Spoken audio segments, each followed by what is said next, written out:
देने की प्लानिंग थी कि कितना इन्होंने अभी तक बनाया है, कहाँ कहाँ सप्लाई किए हैं? अभी तो ये पीछे करो यार। पे भी हम लोग वर्कआउट कर रहे हैं, इसमें हम लोग वर्क कर रहे हैं।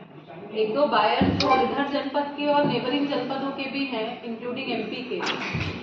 अब ये रफ सूचना है, मतलब दूसरे प्रदेशों में भी सप्लाई करते थे लोग।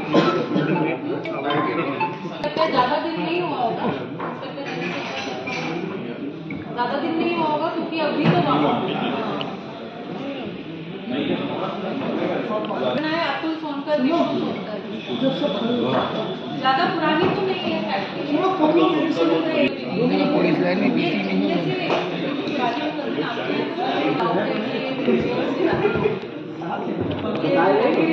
अभी जो लो क्वालिटी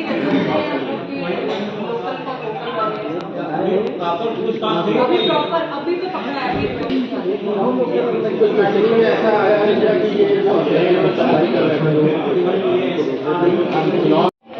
इंद्रजीत हाथ पीछे करो भैया, एक मिनट वीडियो बना आइए, अब रुको हाथ। ये विजय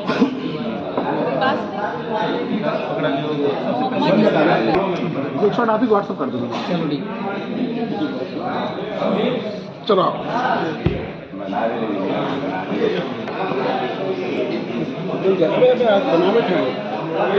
अंकित जी से बात कर हो जाए।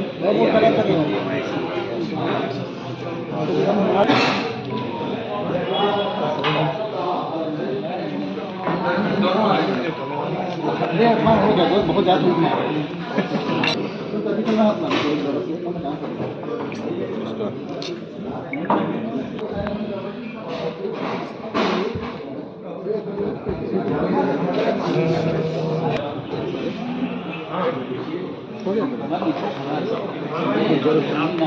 अरे यार तुम हमारे पक्का कर रहे हो।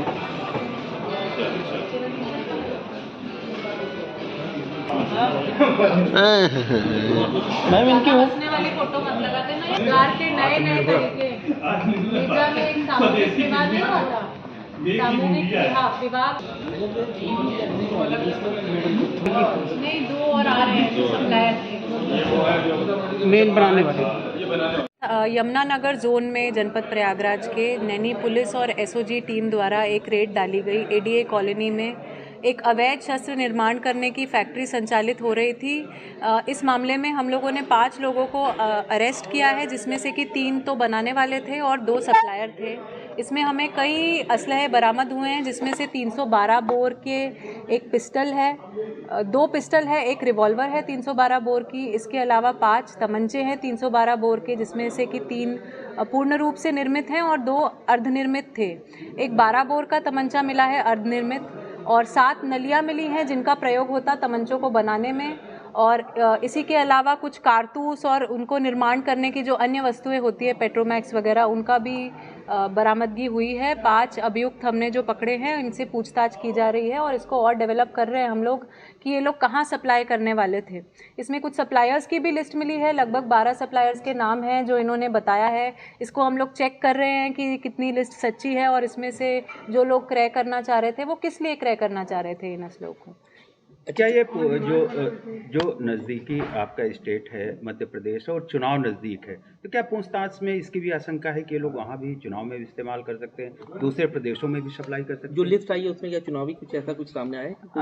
जी, हमने इस बिंदु पे पूछताछ की, लेकिन ये पता चला कि ये लोग केवल सप्लायर है, इनको इस बात से कोई मतलब नहीं है कि इसको कौन प्रयोग करेगा। और प्राइमा फेसी जो लिस्ट मिली है उसमें कोई किसी भी पॉलिटिकल लिंकेज को नहीं पाया गया है। ये लोग बस ऐसे कुछ समाज के जो लोग होते हैं जो इसी तरह के कृत्य करते हैं, इन टाइप के लोग लग रहे हैं।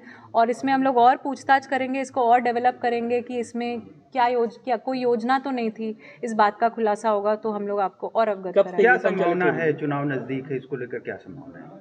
चुनाव के बारे में तो हम लोग अपना लॉ एंड ऑर्डर पक्का रखें, हमारे बॉर्डर्स को सशक्त रखें, हमारी एफएसटीज और बाकी सारी टीमें, हम लोग अपने क्राइम, लॉ एंड ऑर्डर और सभी चुनावी चीज़ों पर पुलिस अपना बेस्ट कर ही रही है।